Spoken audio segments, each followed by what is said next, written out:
Hey everybody, it's Kaous for Kaous Games. Today what I'm going to do is I'm going to talk about the Surge. Yes, I'm giving my ultra on-time review of the Surge right now. So, the Surge, for those who aren't aware, is a action RPG set in the near future. Nothing over the top, and it follows the exploits of a man named Warren who is disabled in a wheelchair, and he goes to work for a company called Creo. That's like, I guess, it's a factory warehouse type of job that is working on projects that are trying to save the environment that humanity has messed up because they thought things like global warming excuse me, global warming were non-issues, and found out otherwise down the road. And then some stuff happens and things go wrong, and you wake up and I guess he's trying to figure out what happened.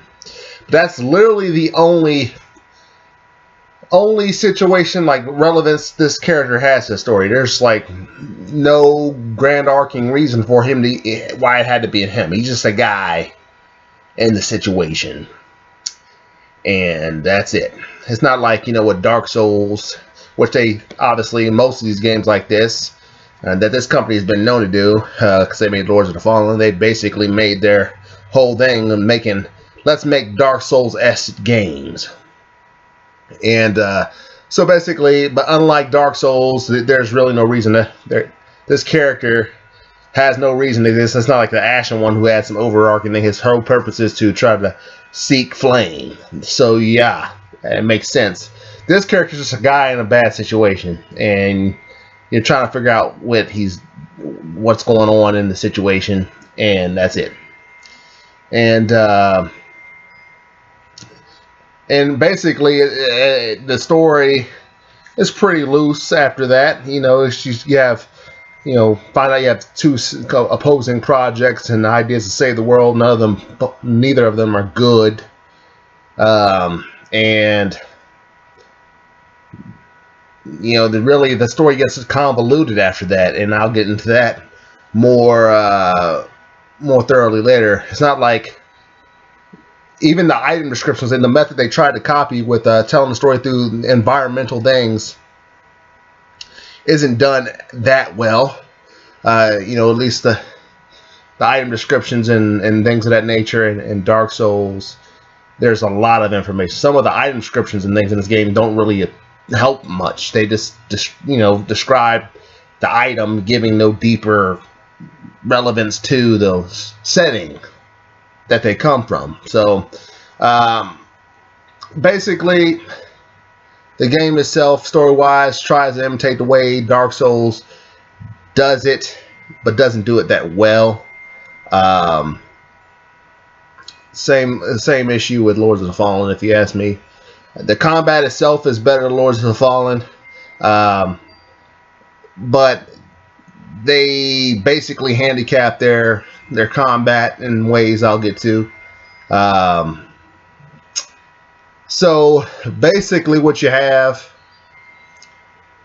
is this character. He might as well have been a created character, because you might as well at least have the pleasure of creating your own character and making him a silent protagonist, because there's really no reason to have a set character in this game. He doesn't really contribute much to anything. He doesn't really have too much of a personality that, he doesn't have thoughts on the situation that you can get behind, and which would be very helpful in some situations if he did an internal thought process, like you hear what the Geralt did in The Witcher 3.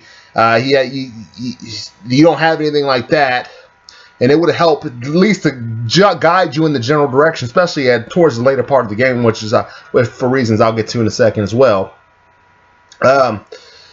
So basically at the far start of the game, the only guidance you have is this lady in the intercom telling you the general direction of where you should go.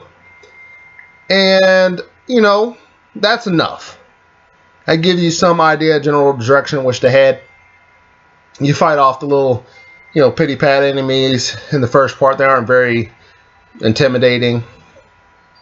And then you get to the first boss, who in my mind is kind of like the Tower Knight was in Demon Souls. It's a big old mech. It's a giant mech, roughly the size of the Tower Knight. Same premise of the Tower Knight. You get on its ankles and you hit its ankles until a gauge fills up. And then, unlike the Tower Knight, what happens here is he doesn't just fall down. What happens is he starts trying to shoot missiles at you. The trick there is to get under and make him shoot himself with his own missiles. He collapses.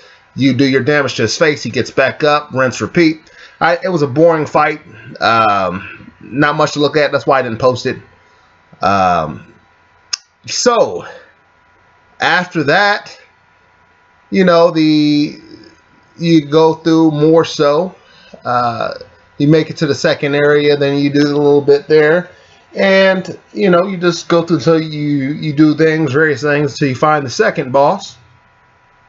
After you find the second boss, which I did tape and put on YouTube, the fire bug, it's a pretty straightforward fight. To stay out the way, stick and move. Not much to it, other than knocking its legs off. That part took me a while to figure out, because I didn't know the first couple times I was fighting him. I was kind of concerned I wasn't doing any damage to him, but I didn't realize you had to disconnect his limbs before you could start getting to the actual body. So there was that. That was the gimmick of that second fight. Pretty straightforward, not cheap in any way. Then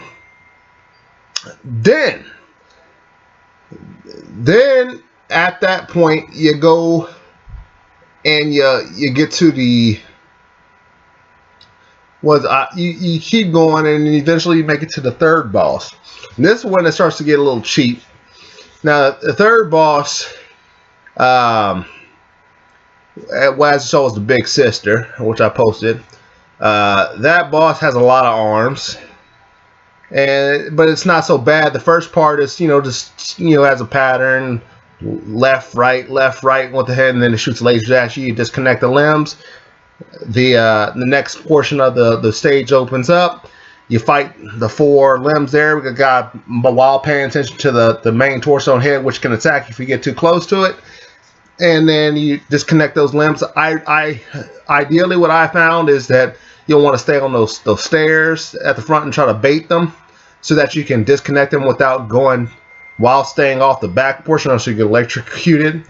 So you disconnect those, and gives you a little more time to fight those final 2 before the ground starts to electrocute, basically forcing you to, the timer on which they think you should have been able to beat all 4 of them by then. So you basically cut that timer by not being on that platform and getting stuck on there when the gate raises up behind you. And at the same time, you get to kill at least 2 of those arms in the front before stepping onto that platform proper and taking out the final 2 arms, giving you a little bit of a respite while still watching the lasers she's shooting at you. So that part is not very bad. It's not cheap. I mean, obviously it can be difficult if you get ransacked by those arms, which I did a couple times. But when you get to this is where the cheapness comes in. It's cheap in the way that Midir was cheap. But here's the difference, and this is where this game starts to really have issues. What you find is, you get to the boss of Big Sister's torso area, which should be all that's left now. The only place you really can feasibly get to and do any reasonable amount of damage fairly is the torso area, the stalk. When her head's here, and then there's a stalk. So here's the problem: if you can target the stalk the rest of the time, that's fair. But you destroy the stalk, and then all you have after that is they won't let you target it anymore. You have to target the head. The head's up here though. So it starts to become cheap in the same way that Midir was cheap, was that you just can't reach the spot to hit. But the difference with that, what Dark Souls does, is that, yeah, they have a favorite spot and you do more damage at that favorite spot, but if you have to hit somewhere else, it still does damage. Here, As you'll see in the video, there were times I was attacking and I completely missed but I didn't miss, obviously, because if you look at the hit frames, I'm hitting something, but it's not doing any damage because these hitboxes are retarded in this game. And that becomes an issue. And so I had to pity pat with it, wait for it to get ready and get one measly hit off, and then just spend the rest of the time dancing around trying not to get hit by the many things you can get hit with in that fight. As you saw, she rushes really quick out of nowhere, so I had to really polish my reaction times. And I got her. It was cheap, but not so bad. And so then this is where you start to, really see the edge of it.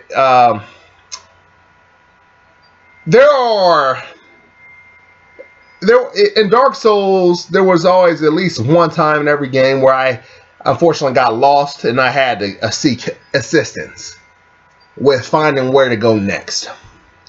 Happened in Dark Souls 1 at one time. Happened in Dark Souls 2 one time. Never happened in Dark Souls 3 though.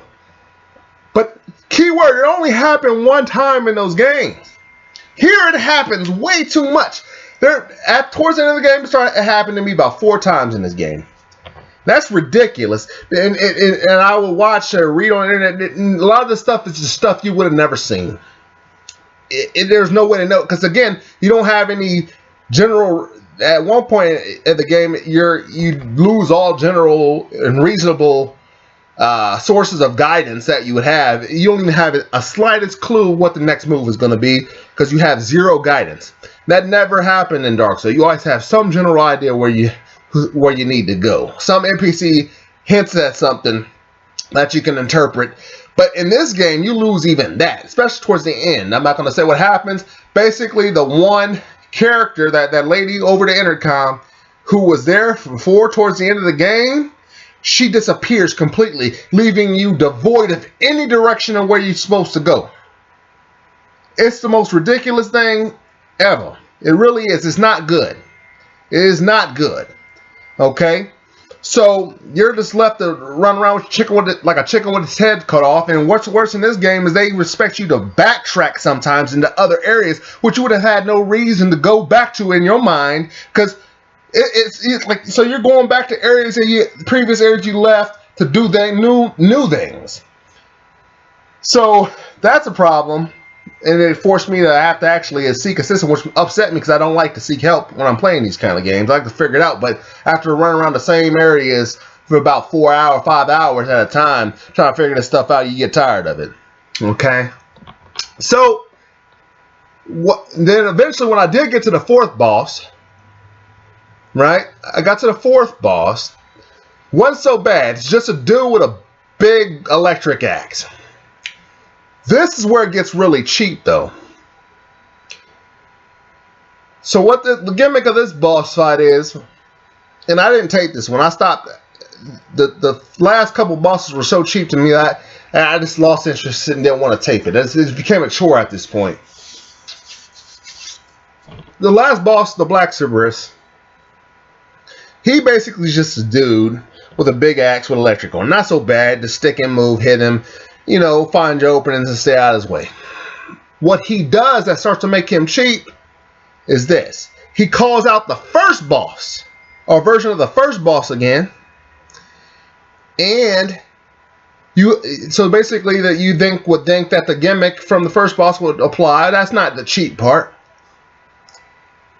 You think that gimmick from the first part will apply. You start attacking the legs, raise the gauge up. At this point, my weapon's pretty decked out, so I'm doing it about 3 or 4 hits. But he doesn't try to initiate the missile move so you can get under him and make him shoot himself. Okay?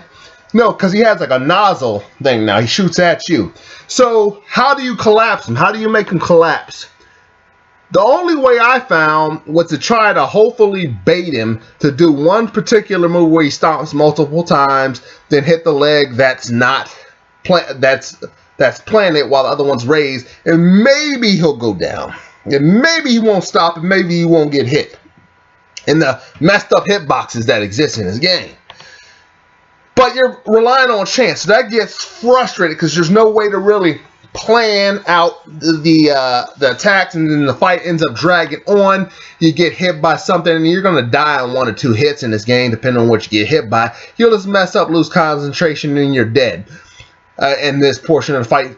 And you're relying on, basically, in my opinion, my experience, well, it was relying on luck to collapse this thing. And then he comes back with his health partially restored. Yeah, you beat on him a bit, and then he'll run away again and call another one out. But I find there's no limit to this. If you don't do enough damage, he'll keep calling those things out, and then where you'll rely on luck again and trying to bait this one particular move set out of him to get him to collapse. It's super cheap, terrible boss design, and it really that's when I went from liking the game to, you know, thinking it's a pretty decent game to think, okay, now this is getting on the cheap side. I'm getting frustrated. It's becoming a chore to play at this point. And then finally, get towards the end of the game, run into yet another issue where I'm running around trying to find a way forward, and then I run into some stuff. I finally get to look for help, and it's some stuff I never would have figured out on my own. You know, it's not like, oh, yeah, like in Dark Souls, whenever I got stuck, it's like, oh, I was just being stupid. Except in Dark Souls 2, the part I got caught on was finding the hunting ground, and I would never known I needed a particular item to get put into that thing. Anyway, I digress. But I was like, oh, I never had to, that's my fault. No, every time I was stuck, I was like, oh, this is some old bullshit. I would have never figured that out. You know? So, I finally get my way to the final boss. And this boss is cheap because it has legs all around it. You can't target the face. Clearly has a face. And they're expecting you to do enough damage to these legs that are like not only behind it, on the sides of it. It has like a scorpion. It's like a scorpion spider robot thing. That's like kind of like a weird.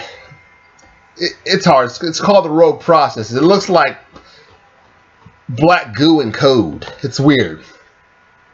Anyway, they expect you to whittle down the legs.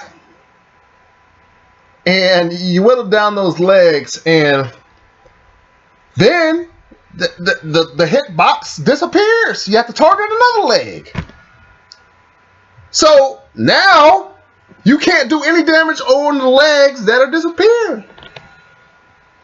Which totally makes you have to reevaluate your process and attack another leg, which you'll probably miss. There were times where I would lunge in and punch, and I'm clearly hitting the thing in the face, and I'm not doing any damage because the hitbox are fucked up.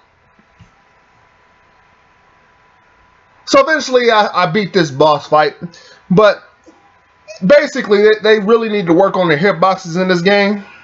They need to at least let you do some damage, because it gets on the cheap side. It starts to get really cheap. All right, that's artificial difficulty, and I can't stand artificial difficulty. Okay, that stuff really gets on me. I beat it.